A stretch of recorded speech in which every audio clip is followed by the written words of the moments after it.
All right, welcome everyone. Find your seats. Well, we're delighted to have you here, and as folks are trickling in, we'll just go ahead and get started. So hi everyone, my name is Sophie Egan. I'm Director of Strategy for Food for Climate League. And welcome to our session, More Than Words, the Power of Narratives to Inspire Change. You have four very inspiring change makers who leverage words and narratives. And we're gonna do our best to share with you some ideas, some concrete strategies for how to craft a really compelling food waste reduction narrative. And you started to hear a bit in the last session, but especially thinking about the era of influencers and social media, and just the competition for people's attention has probably never been higher. And yet, as we heard from Joel, there's probably never been more opportunity to just grab your phone and start telling a story. And stories as humans are how we learn. So we also heard a lot about the importance of education and information. But most often as humans, we relate to human stories as the best way to get that information. And so really that's what we're gonna try to make a good case for here with some concrete examples. So I'm gonna let my panelists run down the line, old-fashioned style, just with name, title, organization, and how your work relates to food waste reduction. Andrew Kaplan, people call me Cappy. I am the Executive Vice President of Culinary Operations for Rachael Ray's brand. I've worked with her for almost 19 years. Yes, that's a long time. And I helped her co-found and direct her Cooking and Kids charity called the Yummo organization. And we also have the Rachael Ray Foundation. We've been partners of Refed for a couple of years now. And did I answer every question? I think so, yeah. Great. Good job, A+. So thorough, I love that. So Sheryl Anayas here with City of Seattle, specifically Seattle Public Utilities within the Solid Waste Division. I'm a senior program manager, and you'll probably see a few of us running around the conference. We have some good representation that focus on food waste prevention, as well as the diversion side. And I focus specifically on residential food waste prevention, like I said. And I'll do a quick shout out to our table that's on the third floor, where you can see some of our materials, and specific also to the food storage guide, freezer storage guide, things of that nature, where we really just educate consumers, like all of us in this room, about easy ways to engage in food waste and make it fun. Hi everyone, I'm Brian Lipinski. I'm with the World Resources Institute. We're a research-based nonprofit. I'm based in Washington, D.C. I head our 10 by 20 by 30 initiative, where we work with retailers to address food waste throughout the supply chain, and increasingly looking at the downstream side of that as well, how they can work with consumers and hopefully help consumers reduce wasted food in their own homes. Hi everyone, I'm Abby Fammartino, the Director of Health and Sustainability Programs and Research at the Culinary Institute of America, and I oversee our research agenda as well as our Menus of Change ecosystem of initiatives, which is principles and guidance for the food service industry that are evidence-based principles, science-based principles. And part of that is our University Research Collaborative, Menus of Change University Research Collaborative. And one of our pillars of research is around food waste. So we do partner with Refed on a whole agenda of food waste, from pre-consumer waste all the way through plate waste and consumer messaging. And I'm based in Portland, Oregon. Awesome, fantastic panel. So we, as a panel, decided that we really want to allocate a good amount of time for questions. So just a heads up that this session actually is being recorded, and we will welcome your questions from the microphone. We're going to take a little over half hour just to have some discussion here, but jot those down, get them ready, and then I think you can go ahead and line up to use the microphone to ask those questions. And in the meantime, a friendly reminder to please mute your phone and devices so that we can focus that very, very hard to grab attention on this discussion. So just to kind of ground us, I wanted to share, let's see if, yes, I wanted to ground us in what we call at Food for Climate League, our best practices for how to talk about food and climate. And Food for Climate League, for anyone who's not familiar, is a nonprofit that is working to make climate-smart food choices the norm. We focus on narrative and behavioral strategies. We provide a range of solutions, to stick with that term, to mostly the food service industry. We provide communications trainings.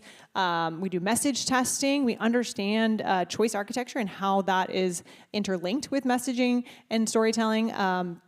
And one of the things we've actually recently started to do that really resonated earlier is that we've started to work with influencers. So we just had our first training to YouTube influencers a couple weeks ago, and they were influencers who are not necessarily communicating already. They're not the chefs we saw on stage about these topics, but showing ways to make this content really compelling and engaging to their audiences. So when we talk about how to talk about food and climate, our first bit of advice is don't mention the climate. And that's before this year. That goes back many years. But that's also kind of a bit of a surprise to some people. What you see with these practices, and this is kind of just a teaser of what we get into in a lot of our trainings, is that so much of it is about how you connect with your target audience. So the first thing you have to do is actually know your audience. That's kind of generally communications 101, know your audience. But in all seriousness, there's so much of what we really find that's missing is matching the message to your audience. Different audiences respond to different messages. So that can be complicated, but it's also going to be so much more effective. So first and foremost, kind of segmenting your audience, finding out what matters most to them to get what I called the front door. You might end up at the same place eventually, right? Maybe your goal is to educate them about whatever it is, but what you use as your hook, what is that front door, that entry point to all the juicy content you want to use, really should depend on who you're trying to speak to. But in general, these kind of universal ideas also relate to one of the biggest challenges we see, which is that most often messaging about sustainable food, and we work across not just food waste reduction, but plant-forward dietary shifts, regenerative agriculture, biodiversity, sustainable aquatic foods, many other forms. What we find is that most marketing of sustainable food initiatives only speak to one of three core human needs. They speak to purpose. Give something up for the greater good, right? It's an altruistic message. We do have, as humans, as core need around purpose, but most often that's not the highest priority. So there's these other needs that are often unmet from sustainable food messaging around control and community, in addition to maybe, yes, purpose. But especially when it has to do with things like give something up or meat less, waste less. Everything is about less, negative, the removal of things that you care about. That often is really paralyzing. And as a result, in the aggregate, our messaging is leaving out huge swaths of people who could otherwise be engaged around a whole range of habits. And so this is what we're going to get into today, is how narrative can actually unlock behavior change at scale by really making it a far more inclusive kind of set of stories. So to kick us off, I wanted to hear from the group, and we'll just let whoever's ready, maybe Brian who has the mic. This is like hot potato, right? When and why is storytelling needed? Like when we really just take a step back and say, even why are we in this room? And thank you all for being here. This is a really good showing that you see a need. When and why is storytelling needed? And how can storytelling fill communication gaps to inspire action? It's a really great question. I think storytelling is needed on a human level. Like we tell stories. That's what people do. That's how we understand things. That's how we grasp things. I work with a ton of data in my life, and I would love to think that just by showing a chart that everyone's going to be won over by that, but that's really not the case, especially when we get down to the consumer level. So I think storytelling helps to fill those gaps where we might have some sort of objective truth, but that objective truth maybe requires a lot of expert knowledge, or it gets really thorny and dense. And so storytelling, I think, helps to fill that gap where we can simplify something, we can make it more relatable, and we can bring it down to something that's relevant to someone's life rather than, even though I love my spreadsheets, they're not going to resonate for everybody. Yeah, anyone else want to jump in on that? Especially when you're dealing with complicated information. I can piggyback on it. That's a great sort of intro, and it's a good question, Sophie. I think, so again, I'm with the city, and I feel like we have a lot of limitations when we think about generally how we approach our work, right? There's the bureaucracy in general. And I think storytelling can be so empowering because it adds that sort of emotional connection, how we draw somebody in to the topic of food waste prevention. And I feel like currently we're sort of exploring, like you are, and probably some of you in the room, this work with influencers and how we step back from being the amplifier and the messenger and turn to our local businesses and community members to tell that story, because frankly, they're sort of the more powerful, impactful messenger, local chefs and folks, again, in community. So I think storytelling gives us that sort of platform to get a little bit more creative and dynamic, especially because we are government and we don't always have that opportunity. Yeah, I mean, it goes to, again, one of the big kind of best practices of a lot of this type of work, which is find those trusted messengers, right? So in addition to that point of, know your audience, understand the differences in your different audiences, and then matching your message, it's really who's the vehicle for that message. And I just love the humility that you and your colleagues are saying, we might not be the right vehicle or messengers for this message, right? And it may depend on which kind of case in government, I think, is a great example where, finding, even like on the local level, right? Finding local folks. Have you found, just to kind of follow up, Sheryl, have you found in particular, you said chefs maybe as kind of a messenger to go with? Yeah, so again, we're sort of dipping our toes in the water, if you will. And one organization back in 2023, I think some of you may know, it's called The Intentionalists, and they're super well recognized and incredible work that they do here in Seattle. And they basically are an online business directory. I think they have upwards of over 5,000 businesses that are represented in this portal. But more importantly, they're a community builder. So especially during the pandemic, folks that wanted to spend intentionally and spend like it matters, that's sort of their tagline. They were going to The Intentionalists to go, okay, where are my dollars going to support Black-owned LGBTQ businesses? And that was just incredible to keep those businesses afloat. So we've partnered with them in 2023, and hopefully there's other opportunities in the future, but essentially we leveraged our current partnership work with Food Waste Prevention Week, which I know everyone knows about in this room, and had some online articles to spotlight local businesses that are doing food waste prevention work or sustainable work in general. And it was wonderful because we had so many visits to our website because we did cross-posting. I'm no social media expert like Amanda, shout out to you, who's our social media lead for the utility. So in any case, that was just a quick example of how we've worked with a super well-recognized business partner to get the message out about food waste prevention, which had some local chefs that did some posts on our behalf too, which like how to creatively use leftovers. So that was fun. I love that example. That's a great example. And one of the things I'm curious, maybe Abby and Cappy too can weigh in, but we often are talking about educating or telling stories for consumers or constituents, but what about for more of those internal stakeholders, right? How do you think about different strategies for reaching internal versus external stakeholders, or for internal versus external storytelling? Are they different, or are they the same kind of general practices in your mind? And is there an example that comes to mind? I can definitely speak to that. So I want to double click for a second on our University Research Collaborative and explain what that is. So it is a global network of about 82 institutions, over 500 members, that is across many different stakeholder types that influence food service in college and universities. So from forward-thinking scholars, chefs, dining directors, students, nutrition managers, sustainability directors. This is the audience of people working together on research to living laboratory research to really translate academic work related to, in this case, food waste, into applied solutions for operators who are working in food service. So there's a lot of stakeholders there, some of which are internal, right, within colleges and universities.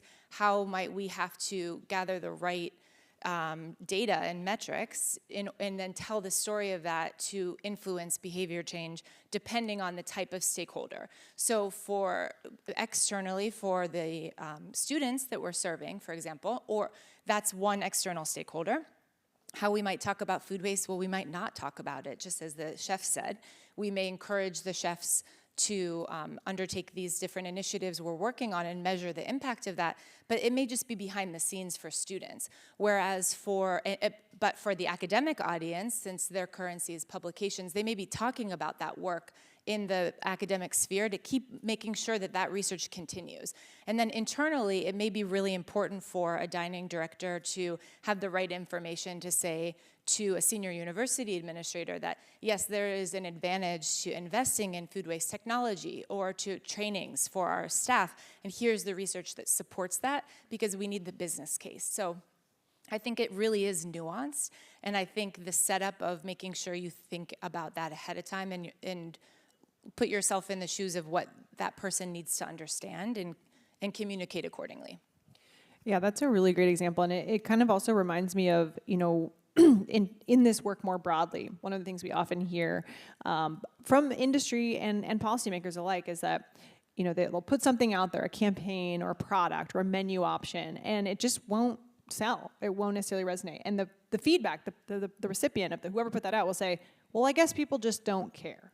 And so the message, the reciprocal message is, yeah, people just don't care. But it's often about the hierarchy of needs, right? And so maybe they care, in the case of those different stakeholder groups, maybe chefs care about the business case, but that's maybe number 3 on their list, right? So often when you look at consumer insights data, you'll see that sustainability is on the list. It's just not as high as taste, cost, price, convenience, right? Or taste, cost, convenience, health. And so you might be getting that wrong kind of feedback loop. And instead, it's just about finding what's at that top of that list for that right stakeholder group. So I think those really are good examples of that. Yes, have it and fly down to you.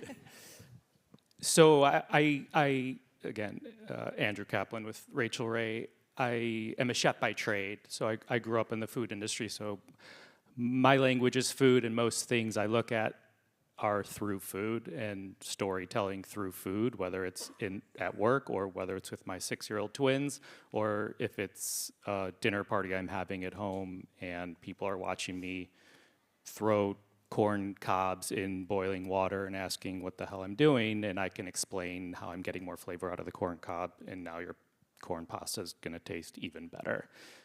There's a tip.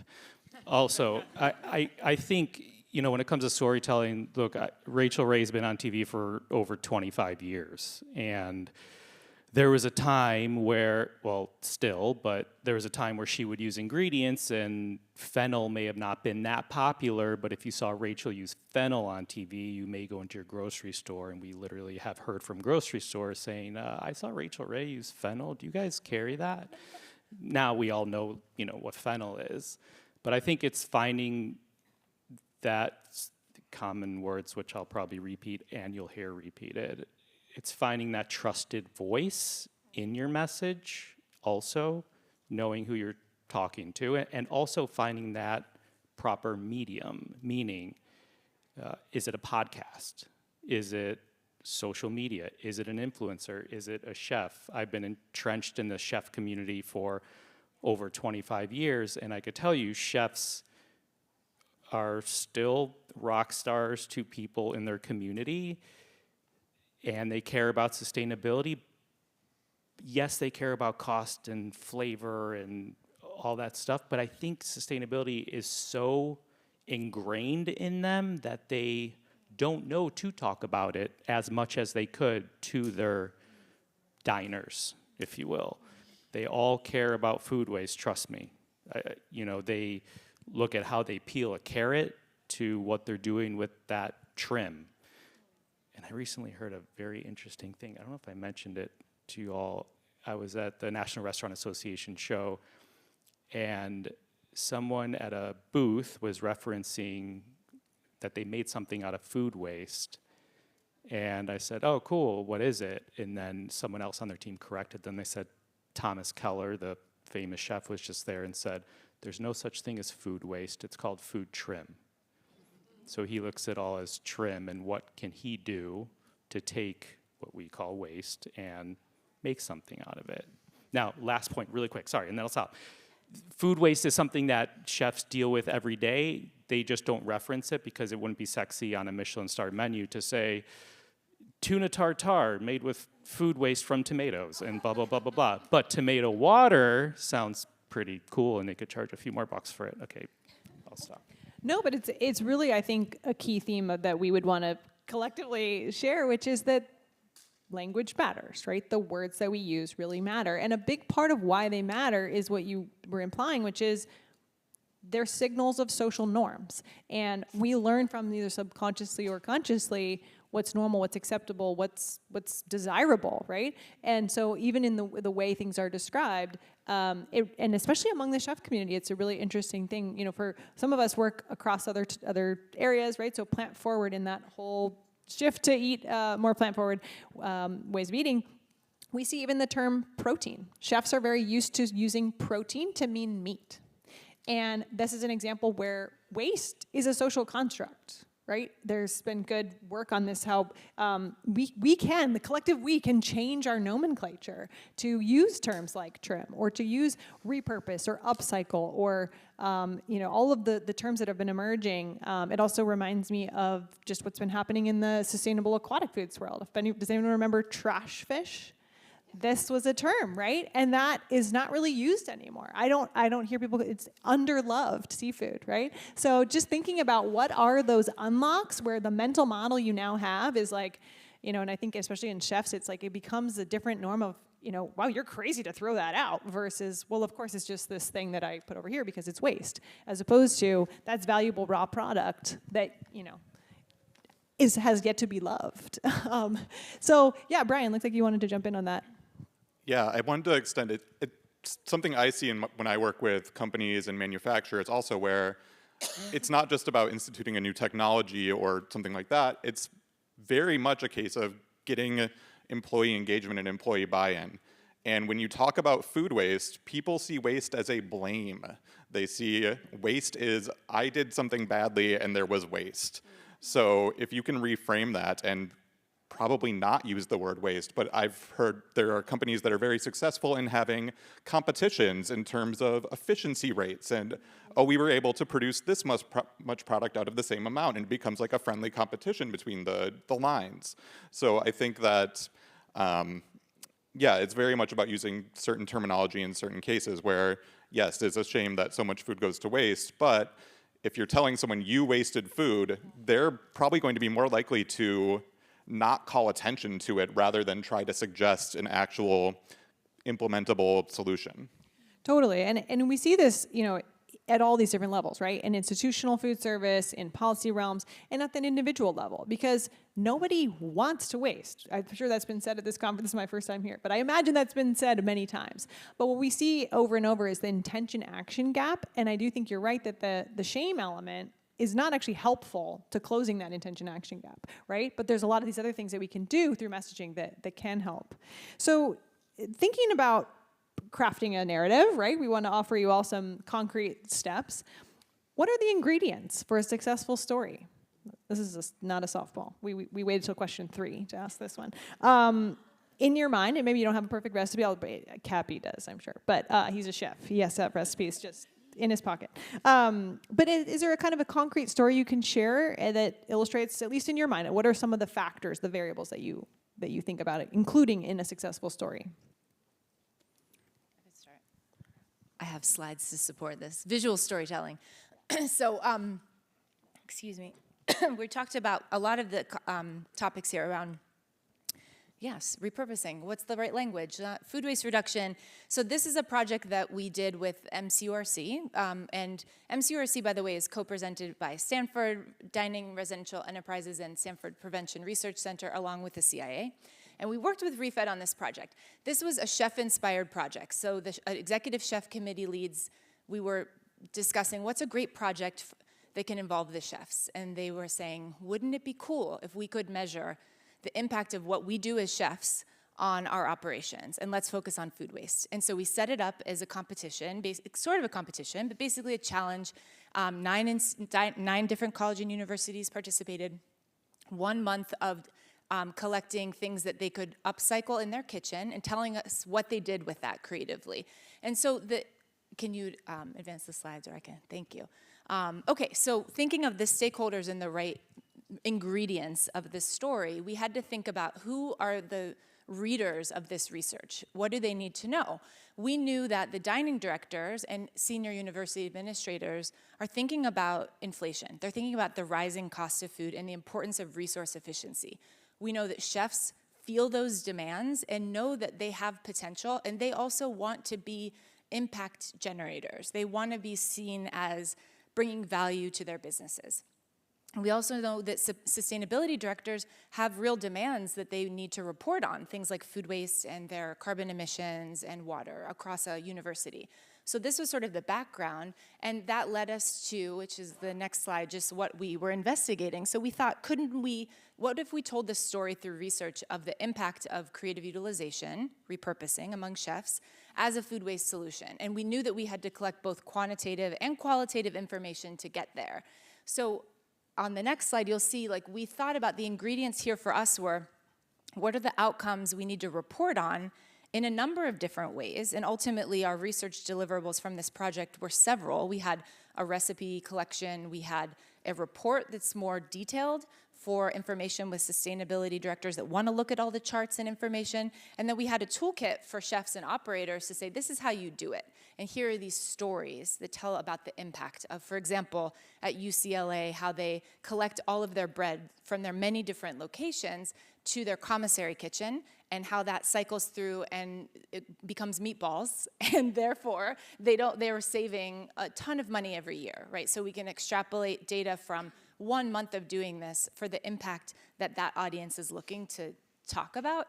And so we interviewed people, we measured the waste, and then we produced these things. So, and I think I guess the ingredients that I would say is like figuring out what's the data that you want to use in your story.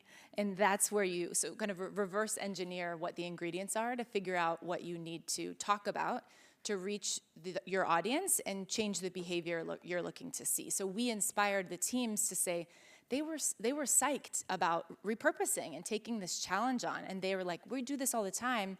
And now, hey, chef, what do we do with these onion skins? And now what do we do with these other things? So it created this really positive ripple effect that they saw themselves as change makers with food waste as the tool and their chef creativity as like the kind of the driver. And at the same time, we knew that the directors and administrators needed to create the enabling environment for the chefs to do that. And so we needed to talk about resource efficiency, and we needed to talk about the impact of investing in training so that your teams know how to do that. And I think that that made for a really successful story and crafted in a different way for each audience. I love that reverse engineering from the metrics. Yeah. Are you going to do more of that, like grow that? Yes. And yeah. And pass it back down here. Yes, and Sharing the is project continues. And I think one thing that people have asked us about with this is, well, what did the students think of this? Like when they were served these repurposed items? And the answer is largely the chefs didn't talk about it because they agreed that there was a sort of a stigma around this term, around food waste. But a couple of the sites did talk about it in the way that we heard earlier, where they did a whole catering event for a team at Boston University, and then afterwards said everything here was produced from something that could have otherwise gone into the landfill or compost. And people loved it, right? Because they had already experienced how delicious it was. And then we have started with Refed an annual repurposed solutions competition that we just launched at our leadership summit, at Menus of Change Leadership Summit in June. So we had 9 submissions, and we expect to have a lot more. And they were across sectors because the chefs are excited to show what they can do and that impact that they can have on their business. Well, what I love about the Boston University example is also relates to one of our kind of key general takeaways, which is also when you tell a story really matters, right?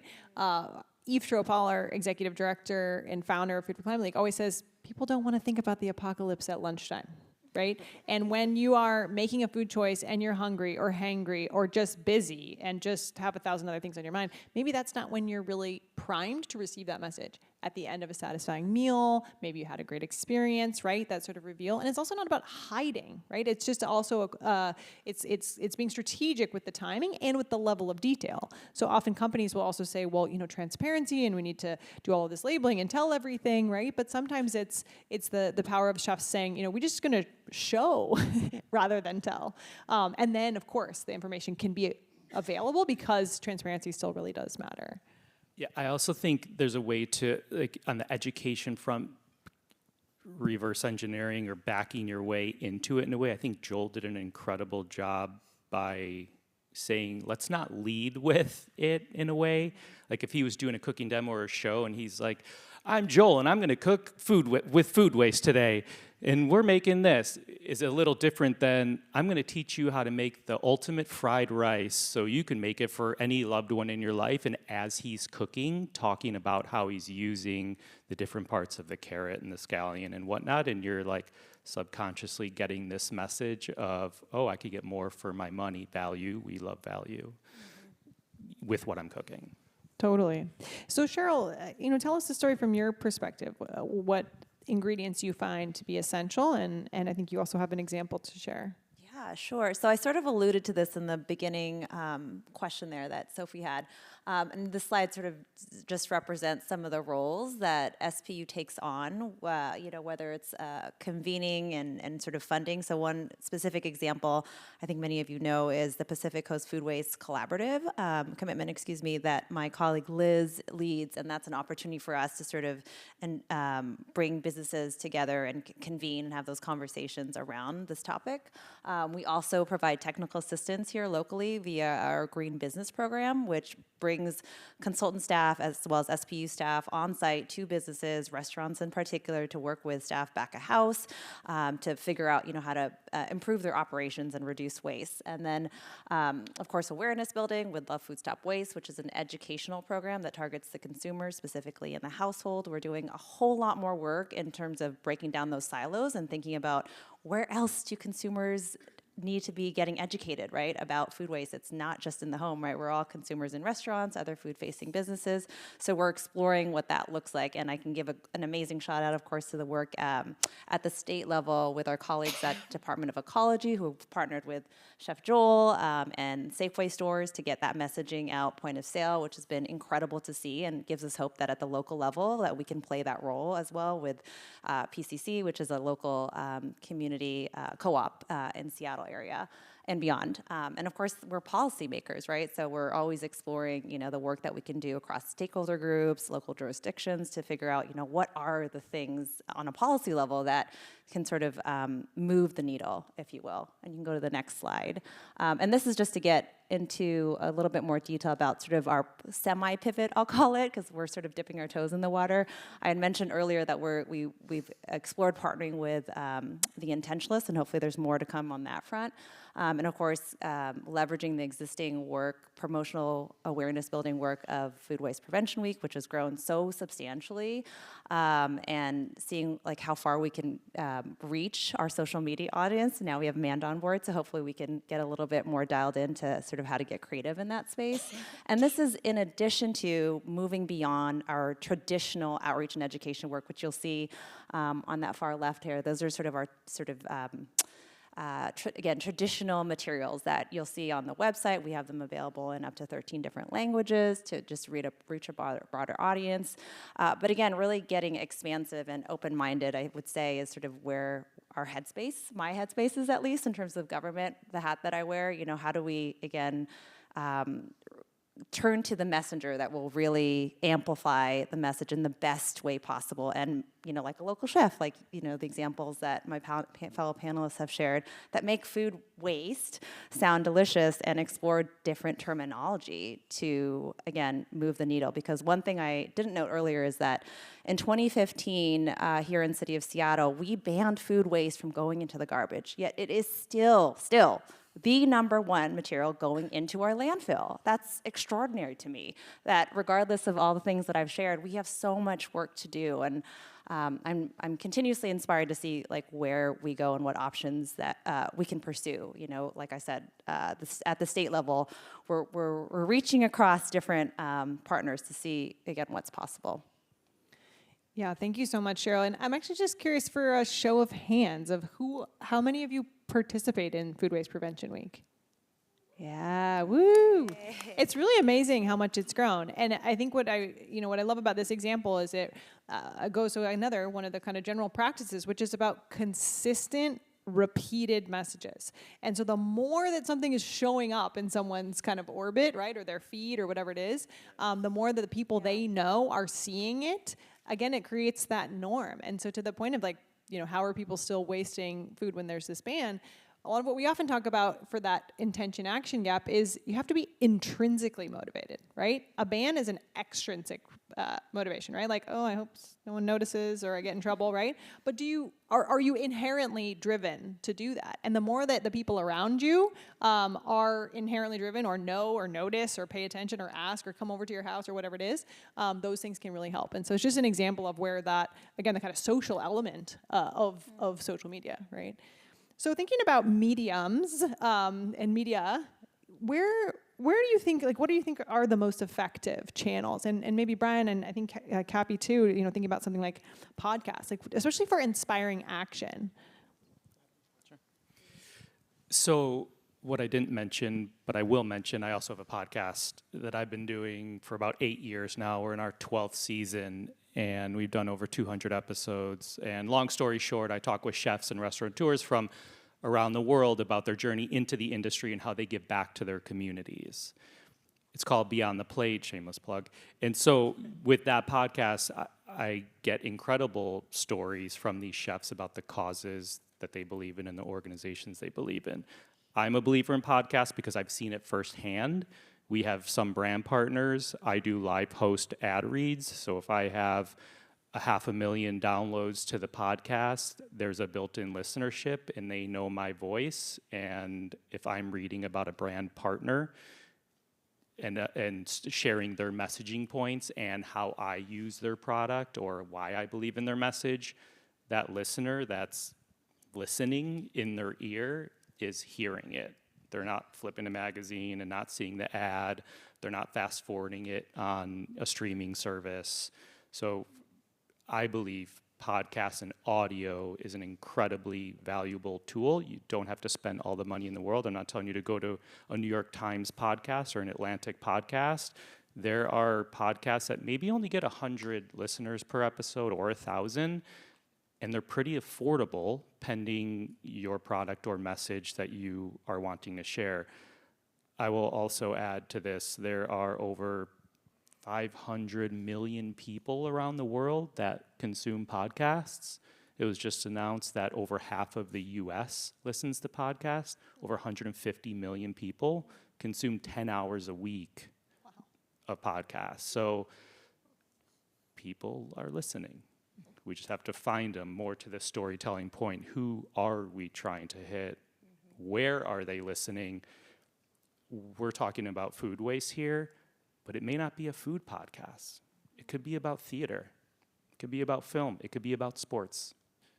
But they may be our audience. Yeah, that's a wild stat and really relates. I remember forever it was about eyeballs and clicks and all this, and it's really in the ears, apparently. Anything to add on mediums from the panel? If not, we'll move to the next. Yeah. I may be jumping the gun on the question, but I will say I agree with the audio, and even as someone who subscribes to New York Times, for example, I will listen to the more narrative piece of it or the video work that they're doing a bit now. And I think of this a lot as someone who helps oversee research and what are our deliverables? How are people going to then consume this information in order to change behavior? And I realize that it's probably not in the future going to be a PDF that people download. And like, how many of you look at things in your download folder? After they go in there, they go to die, sort of. Right, so that's called my read on the plane folder. Yeah, exactly. And I'm still waiting to read it. And that's noble of you. I often have great things that I want to read and don't get back to. Right, so I think about that a lot. And what's the right way to spend the time that someone's going to interact with it? And I think it is a bit more interactive. Like, that's one thing I'll say is media now, as you started, it's people. Their attention is in so many directions. It's hard to keep capturing people's attention. So things that are a bit more interactive and engaging, audio, visual, things that are interactive tools is something I'm thinking a lot more about in terms of research deliverables, knowing that a lot of work goes into writing all those words and making it look nice in a PDF, but I want to make sure that information gets out there because the purpose is to apply it. Yeah. Well, I'm curious, we've talked a lot so far about what works, what we think makes something successful, but we learn as much from what doesn't work, and that's what I actually want to get into for a little bit right now. what do you see as some of the biggest mistakes from trying to craft an effective story? And especially, Brian, if you also have, an example or just things that you've seen go wrong when trying to use narratives. Yeah, I think a really noble, maybe failure might be a strong word, but I work a lot at sort of large scale, large bodies, countries, companies, and so on. And one of the things that I have definitely been guilty of this, we'd like to hone in on, many of you are probably familiar with SDG 12.3, Sustainable Development Goal 12.3, which is about cutting food waste in half. And it's cutting it in half by 2030. The Governor Inslee mentioned it this morning, that's the goal that Washington State has adopted. And I think that's storytelling in a way. It's saying the planet needs to do this thing and we all have to get together and do this for what? And that's where I think that the storytelling falls apart a little bit, is that it's so big that it becomes unclear what my role is as a company, as a country, as a person. Like, I think of the two biggest food waste warriors in my life. They are my father and my husband, and neither of them know what an SDG is, and neither of them think of themselves as food waste warriors. My dad's been composting since the 80s. My husband loves to make stock out of scraps, but he loves the taste of it. It's not that he's like, oh, well, we all have to do our part for the SDG. So I think there's this sort of missing middle between where you have these big things that can really spark attention, and I think there has been success in that regard, but the world's not going to cut food waste in half by 2030, I'm sorry to say. And I think there's this disconnect between some of these larger scale efforts, but then understanding, okay, but what does that actually mean? We know there's a problem, but what's my role? What can we actually do? Or is it just kind of this overarching scary thing that we are all kind of like, okay, we're all going to do our part, but I don't know what that means necessarily. Yeah, that really resonates. Anyone want to add to things you've seen that haven't gone as well, or that, just some mistakes or lessons learned, we'll say? Yeah, what is it again? SDG what? 12.3. Exactly. So if you partner with someone, if you're following a influencer, celebrity, anyone on social media, and maybe you paid them, in someone scrolling through and they see, I'll just use Rachael Ray because I know her, for example, and you see a video, hey everyone, Rachael here, really excited about SDG 12.3, go to my link in bio to learn more. Like that, you lost them in a way, so you got to make it approachable. And I'll just add on to that. When Rachael had her daytime television show for 17 years, we had this litmus test at the show that we did where we had to make sure anything we were talking about or doing was accessible in one way or another to anyone watching anywhere. So we were in New York, and if you're from New York or know New Yorkers, they don't know sometimes there's other places outside of New York. So there's people in LA, there's people in Chicago and Iowa and New Mexico and a lot of places. So what were we talking about, and how can someone in the middle of nowhere relate to what we were talking about? And if they can't find something or learn about it, what's that call to action, or what is the information we're going to give to them so they can feel a part of what we're doing? Yeah, I love that. So for folks who maybe came in a little bit after my little housekeeping notes, we're going to use the microphone for audience questions. So it's kind of in the middle there. And I'm going to do 2 more kind of lightning round questions, and then we'll turn it over to you. So if you do have a question, you can start to line up at the mic. And I'm just going to keep those rolling until Nate in the back shows me the card that we're out of time. Building on this, we've talked about messengers, framing the message, timing, a lot of these kind of best practices that we've shared. But that's all kind of present state, right? What do you see on the horizon? And again, kind of in the rapid fire, like what are some big trends you're seeing? Let's just go ahead and say what Dana said, the A and the I. How will that impact storytelling the next 3 to 5 years? Cappy's going to start. Yeah. I have no specific trend that I want to share, but here's what I will say. Everyone in this room, we're in this room, and you all are leaders in what you are doing. And I'm just going to share through a story, wink, wink, an example. So one of my podcast guests this past season was Chef Dominique Ansel. If anyone's heard of him, he invented the cronut and many other things.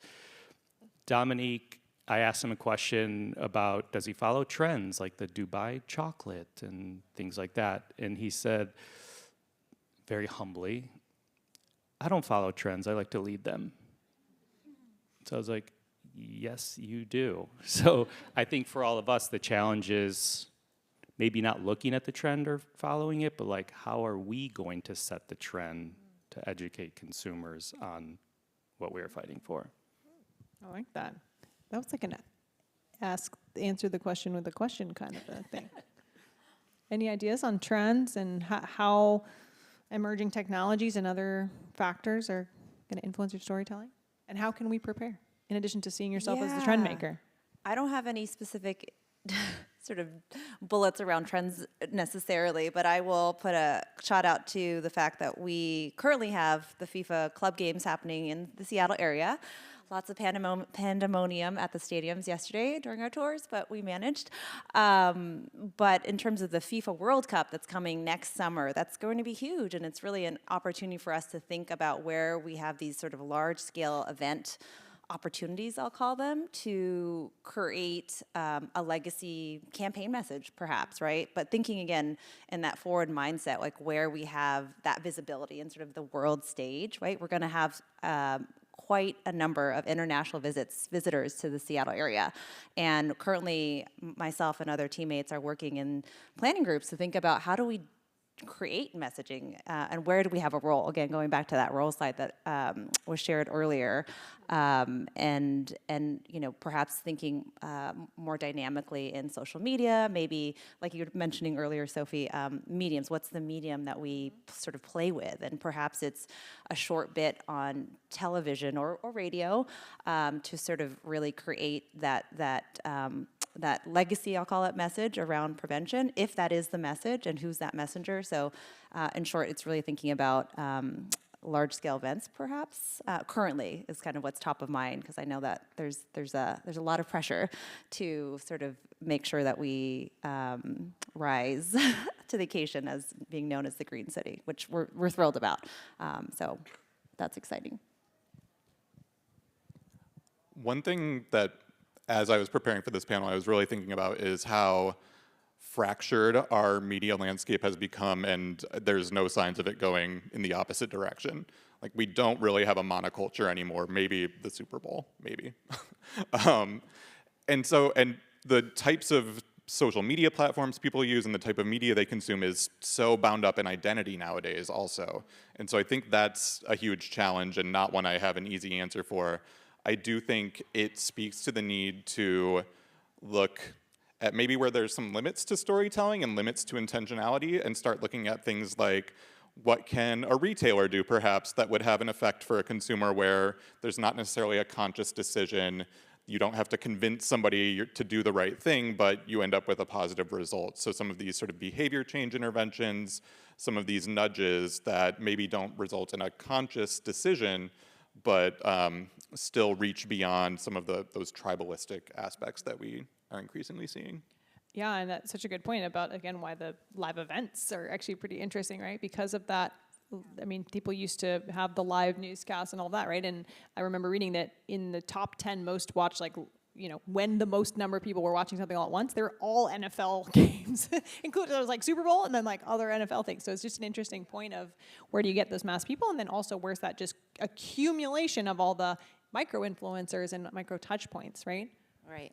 Yes. And Brian, I was thinking the same thing, that right now we have so many different ways that we consume information, and our stories that we're fed are all different depending on our worldview or, you know, our choices that we make. And that makes for an interesting way to kind of deliver messaging. But I think that this kind of the connection between education, information, and entertainment might be an interesting opportunity, and you know, and maybe we'll see in the near future more chances for, again, these live events, but also just like maybe art and theater and entertainment, connecting a bit more to these core messages that we need to communicate as a way to ignite behavior change. Because sure, you can, and maybe it's the kind of going back to, yes, we're going to, if we produce research and it's really great and there's these awesome kind of impact potential, yeah, maybe someone's going to want to find it in an article, and someone else is going to find it in a podcast. Someone else, as a child, might find it in a play, right? Or in a rap song.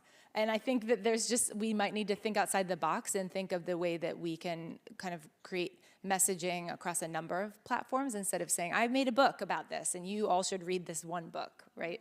We have to think about the ways that people might want to receive that information to get to the change we want to see. Yeah, that's really cool. I mean, in a lot of ways, it feels like, so much more creativity is possible, right? You're making me think outside the box, or just like, even, I don't know, like a fortune cookie. Like, where else just can information come through? It sounds like you're going to add something about that, and then I'm going to follow up on my promise for the lightning round, and I see 2 folks lined up. So you got the last word, and then we're going to do our calls to action. Yeah, Abby mentioned education, I think, is huge, and youth, kids. I personally have one of the mill devices at home, which they're here. If you're not familiar, check out.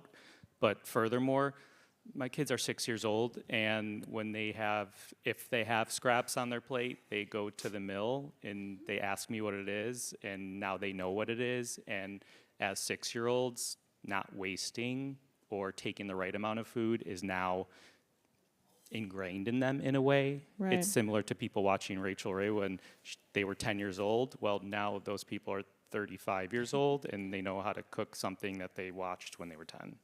That's awesome. All right, we're going to skip our last question and turn it over to all of you for our remaining time. So go ahead. You can say just your name and a question. Please say question. My name is Gary Oppenheimer from Ample Harvest, Oregon. It's more of a challenge than a question, but we've been discussing the use of language, and there was discussion that food waste doesn't sound very appealing. I've been in this space for 16 years, and the early thought leaders hated the term.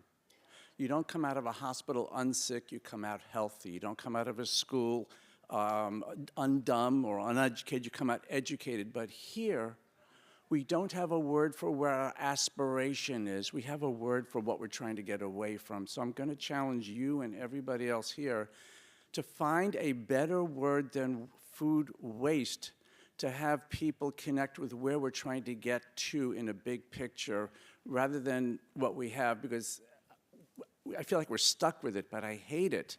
And I think your discussions point that people don't want to deal with waste. They want to deal with where we want to get to. So it's a challenge to everybody. Cool. I feel like there's like a hackathon, or could we vote? Any contenders quickly for new term? Wait, Abby has a thing.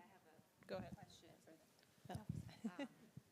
Yes, thank you for bringing this point up, because at the Culinary Institute of America, we're thinking of like, how do we build the skills among the next generation of chefs and culinarians in hospitality to know about food waste and be food waste champions. And that's not the right term. I don't know what that term is, but as we develop new curriculum and coursework, what is the term that maybe there's a micro-credential that these, even within the workforce, that people can gain? What's the certificate from the CIA that they get? If any of you have any ideas, I'm up for listening to them, because this is a good problem. It shouldn't be that I'm a food waste champion, because that's still like a negative and I'm championing it. So if you have ideas, I'm open. Oh yeah, I think we've all experienced. It's like, I'm going to Seattle for the food waste conference, and people are like, what? I mean, the food waste reduction conference. I mean, solutions. I mean, we're getting rid of it. Well, like, that's the one, right? Yeah.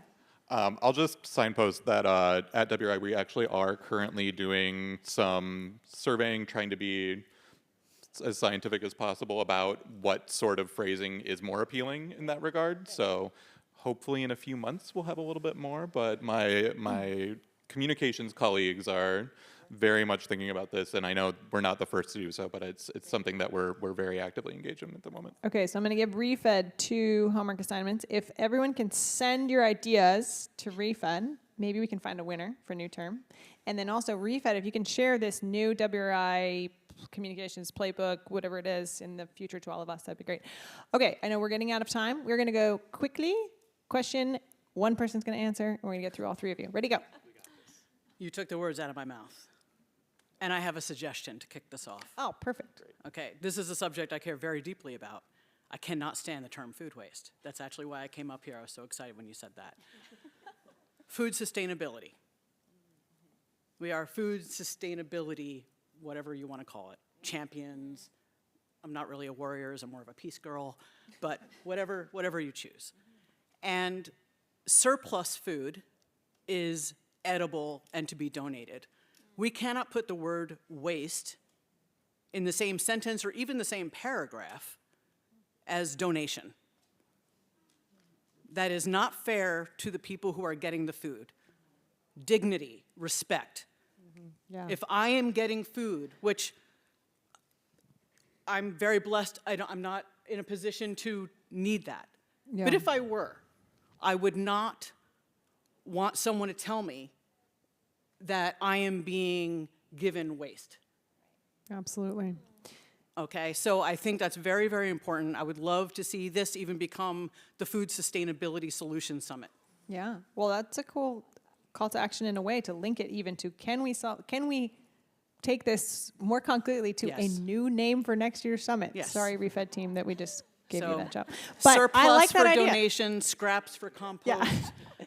You know, Thank you. I love this conversation. Great Thank you so much points. for being here. Thank you so much.